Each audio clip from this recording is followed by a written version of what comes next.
Hey guys, if you want to improve the air quality in your home, just open your doors and windows. Otherwise, get yourself an air purifier. This video is not an ad nor sponsored. We got this one on sale at our local Costco because of the poor air quality outside due to the LA fires. The purifier is made by Germ and it works as advertised. This purifier comes with a UV light and carbon filter which captures large particles like dust and pet dander.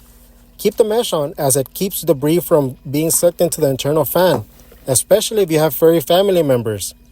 This one is pet safe, so it should be fine operating while your pet's roaming around.